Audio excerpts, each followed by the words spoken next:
நல்லது பண்றதுக்கு அரசியலுக்கு வாங்கடா, கொள்ளை அடிக்கிறது கொலை பண்றதுக்கு மாடா அரசியலுக்கு. Left side OMR, right side ECR. நடுவுல உங்க step stone secret plots. Beach Resort Plots, just 24 lakhs onwards. Call 9626899268. DMK ஜெயிச்சிரும் அப்படின்னு யாரு சொல்றாங்க? அவங்களே சொல்லிக்கிறாங்க. அவங்க கூட சொல்லிக்கலன்னா எப்படி பிரதர்? கருத்து கணிப்புகள் வருது, அரசியல் விமர்சகர்கள் சொல்றாங்க. சோ இவங்களுடைய கருத்துக்களை தான் நான் முன்னாடி வைக்கிறேன். யாரு அரசியல் விமர்சகர்? டாக்டர் ஷர்மிளா வந்தாங்க, அவங்களுக்கு கூட அரசியல் விமர்சகர் தான் பேர் வச்சாங்க. கட்சியில நேரடியா இருந்து கட்சிக்காக பேசுறவங்களை கூட நம்ம புரிஞ்சுக்க முடியுது. ஆனா கட்சியில இல்லன்னு சொல்லிக்கிட்டு கட்சிக்கு பின்னாமியா செயல்படுறாங்க பாருங்க, அவங்கதான் ரொம்ப ஆபத்தானவங்க. அவங்களுடைய கருத்து கணிப்புகள்லாம் கொண்டு குப்பையில போடுங்க. யார் ஜெயிப்பாங்கன்னு எனக்கு தெரியாதுங்க, யார் ஜெயிப்பாங்கன்னு எனக்கு தெரியாது. ஆனா என்ன பொறுத்த வரைக்கும் நான் பாஜக கட்சிக்காரியெல்லாம் நான் சொல்லல.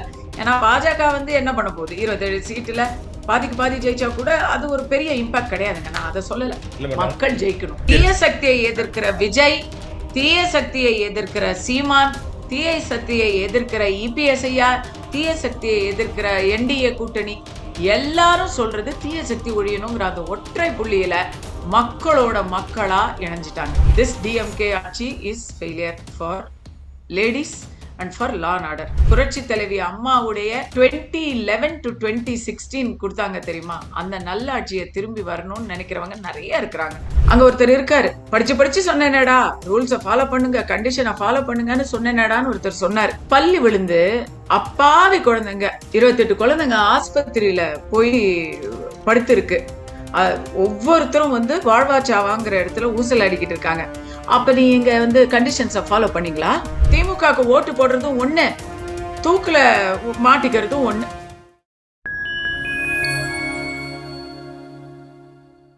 ஃபைன் டைம் நேயர்களுக்கு வணக்கம். இன்று நம்மோடு இணைந்திருப்பவர் நடிகையும் பாஜகவை சேர்ந்த திருமதி கஸ்தூரி அவர்கள். வணக்கம் மேடம். வணக்கம், எப்படி இருக்கீங்க? நேயர்கள் அனைவருக்கும் என்னுடைய வணக்கம். மேடம், இப்ப வரக்கூடிய சட்டமன்ற தேர்தலில் பாத்தீங்கன்னா திமுக கூட்டணி பயங்கர ஒரு பலம் பொருந்திய கூட்டணியா இருக்குன்னு சொல்றாங்க. மறுபுறம் அதிமுக கூட்டணி இருக்கு. ஆனா இப்ப இருக்கக்கூடிய ரேஸ்ல திமுக வெற்றி பெறக்கூடிய அனைத்து சாத்தியக்கூறும் இருக்கிறதா சொல்றாங்களே மேடம், இதை பத்தி உங்களுடைய கருத்து நீங்க? யார் சொல்றாங்க? நாதஸ் திருந்திட்டான். யார் சொன்னா? நாதஸே சொன்னான். அந்த கதை தான். திமுக ஜெயிச்சிரும் அப்படின்னு யாரு சொல்றாங்க? நான் சொன்னேனா, நீங்க சொல்றீங்களா? உங்க இல்லையா, அவங்களே சொல்லிக்கிறாங்க. அவங்க கூட சொல்லிக்கலன்னா எப்படி பிரதர்? கருத்து கணிப்புகள் வருது, அரசியல் விமர்சகர்கள் சொல்றாங்க. சோ இவங்களுடைய கருத்துக்களை தான் நான் முன்னாடி வைக்கிறேன். யாரு அரசியல் விமர்சகர்? நேத்து ஒரு டிபேட் போனேன், டாக்டர் ஷர்மிளா வந்தாங்க, அவங்களுக்கு கூட அரசியல் விமர்சகர் தான் பேர் வச்சாங்க. பல பேரு. அன்னைக்கு இன்னொருத்தர் வந்தாரு, இந்திரகுமார் தேரடின்னு, அவரை பத்திரிகையாளர்னு அனுபவப்படுத்தினாங்க. பல பேர் இப்படி சுத்திக்கிட்டு இருக்காங்க, நாங்க திமுக கிடையாது அப்படின்னு. எஸ் வி சேகரை போய் கேளுங்க, அவர் திமுக கட்சியில எல்லாம் இருக்க மாட்டாரு. அதான் நீ பிரஸ் மீட்ல அப்படிதான். ஆனா மகனுக்கு சீட்டு கேட்பாரு. ஓகே, மயிலாப்பூர்ல ஒருவேளை அவரா கூட நிக்கலாம். அதனால இல்லங்க, கட்சியில நேரடியா இருந்து கட்சிக்காக பேசுறவங்களை கூட நம்ம புரிஞ்சுக்க முடியுது. ஆனா கட்சியில இல்லன்னு சொல்லிக்கிட்டு கட்சிக்கு பின்னாமியா செயல்படுறாங்க பாருங்க, அவங்கதான் ரொம்ப ஆபத்தானவங்க. அவங்களுடைய கருத்து கணிப்புகள்லாம் கொண்டு குப்பையில போடுங்க. பல கருத்து கணிப்புகளை நம்ம பார்லிமெண்ட் எலெக்ஷன்ல பார்த்தோம். ஐயோ அவ்வளவுதான், அம்ப மோதி காலி அப்படின்னு சொல்லி பார்த்தோமா? 400 சீட்டு வரும்னா மேடம், 240 சீட்டு தான் வந்துச்சு. இல்ல 400 சீட்டு வரும்னு பிஜேபி சொல்லிக்கிட்டாங்க. கருத்து கணிப்புல தோத்துருவாங்க, மோடி அரசு மறுபடி வராது, ராகுல் காந்தி ஏகோபித்த ஆதரவுடன் ஆட்சி அமைப்பாருன்னு சொன்னாங்க. அப்படியே சொன்னாங்க, இப்படியும் சொன்னாங்க, ரெண்டுமே நடந்துச்சு. அப்படியா நடந்துச்சு? சோ இதுல அதிமுக ஜெயிக்கும்னு கூட கருத்து கணிப்பு நிறைய அந்த ஏதோ அவங்க பக்கம் இருக்கிற 4 பேர் சொல்றாங்க. நாம் தமிழர் ஜெயிக்கும் அப்படின்னு நாம் தமிழர்ல சொல்லிக்கிறாங்க. விஜய் தான் செங்கோட்டையன் நேத்து பேசியிருக்கிறாரு, 10 மணிக்கெல்லாம் ரிசல்ட் வந்துரும், விஜய் தான் சிஎம்னு பேசியிருக்கிறாரு. பாவம், எப்படி இருந்த செங்கோட்டையன் இப்படி ஆயிட்டாரு, அவ்வளவுதான். அதே வசனம் தான் அவருக்கும். எல்லாம் நம்ம பார்க்க இங்க பாருங்க. யார் ஜெயிப்பாங்கன்னு எனக்கு தெரியாதுங்க, யார் ஜெயிப்பாங்கன்னு எனக்கு தெரியாது. ஆனா என்ன பொறுத்த வரைக்கும் நான் பாஜக கட்சிக்காரியெல்லாம் நான் சொல்லல.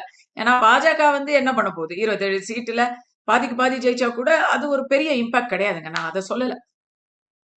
மக்கள் ஜெயிக்கணும், தீய சக்தி ஒழியணும்.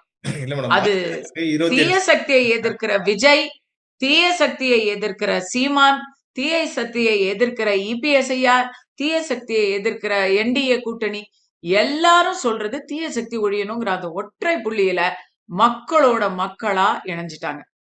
மக்களுடைய குரல் அதுதாங்க. திமுக ஜெயிக்கணும்னு யாராச்சும் பேசிக்கிட்டு இருக்காங்களா? திமுக காரங்களை தவிர மக்கள்ல போய் சர்வே எடுக்கிறாங்களே, யாராவது சொல்றாங்களா?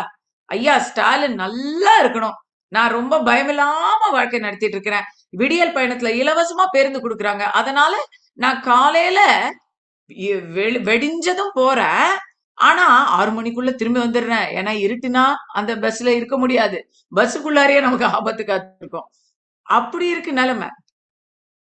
அப்படியே மேடம் எல்லா நல்ல திட்டமும் பண்றாங்கங்க. ஆட்சியில இருக்கிறவங்க மக்களுக்கு நல்லது பண்ணணும், ஆமா பண்ணணும். பட் திஸ் டிஎம்கே ஆட்சி is failure for ladies and for law and order. அது வேணும்னு நினைச்சா புரட்சி தலைவி அம்மாவுடைய 2011 to 2016 கொடுத்தாங்க தெரியுமா, அந்த நல்ல ஆட்சியை திரும்பி வரணும்னு நினைக்கிறவங்க நிறைய இருக்கிறாங்க. அது வரணும்னு நினைச்சா they have to vote for ADMK தான்.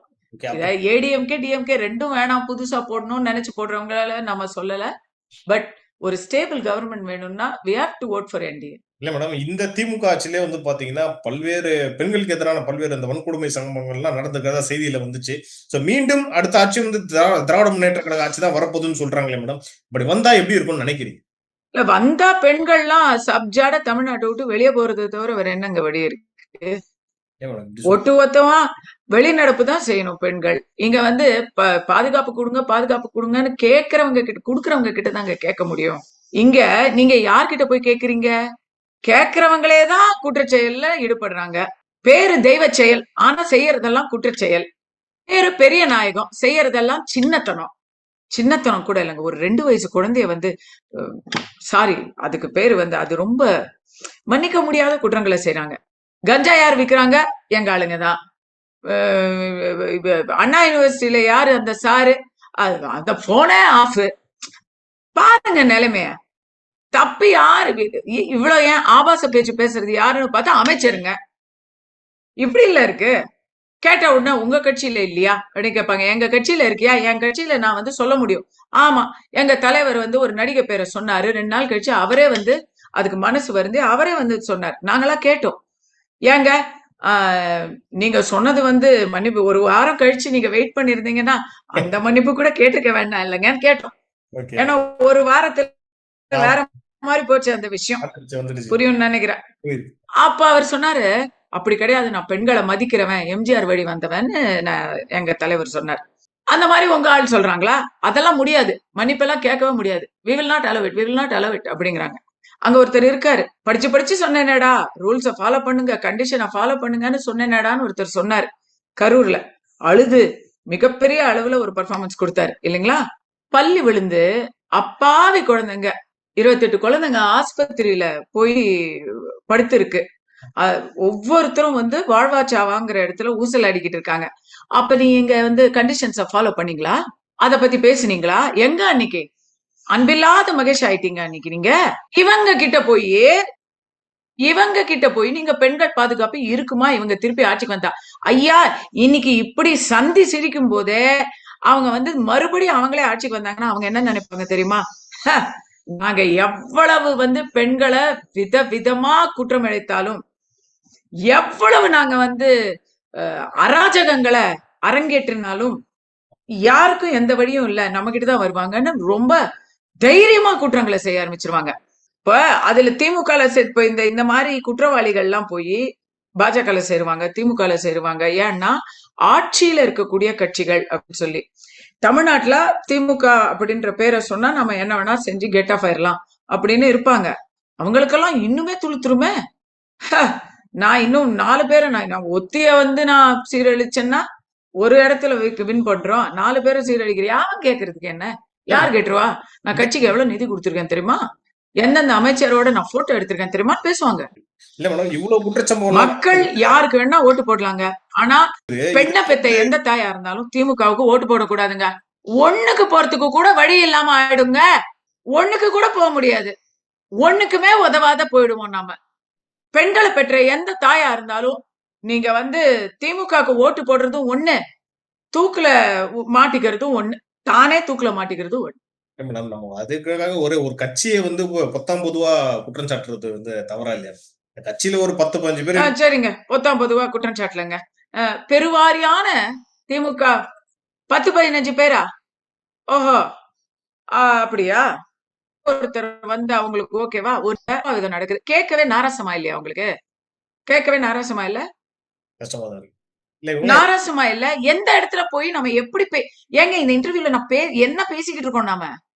10-15 பேர் தானே பாலியல் குற்றவாளிகள் அப்படின்னா குற்றம் கன்விக்ட் ஆன ஏங்க யார் அதாவதுங்க எப்பவுமே குற்றங்கள் நடக்குங்க. எப்பவுமே குற்றங்கள் நடக்கும். இதுதான் குற்றம். ஏடிஎம்கே டைம்லயும் நடந்துச்சு. பொள்ளாச்சி சம்பவம் எல்லாம் நடந்துச்சு. பொள்ளாச்சி சம்பவத்துக்கு இபிஎஸ் ஐயா சிபிஐக்கு மனமும் வந்து வாலண்டரியா கொண்டு போய் கேஸ கொடுக்குறாரு. அங்க ஏடிஎம்கே சம்பந்தப்பட்ட பெரிய புள்ளிகள் இருக்காங்கன்னா கேஸ அவங்க நேர்மையா நடத்துறதுக்கான எல்லா வழியும் செய்யறாங்க.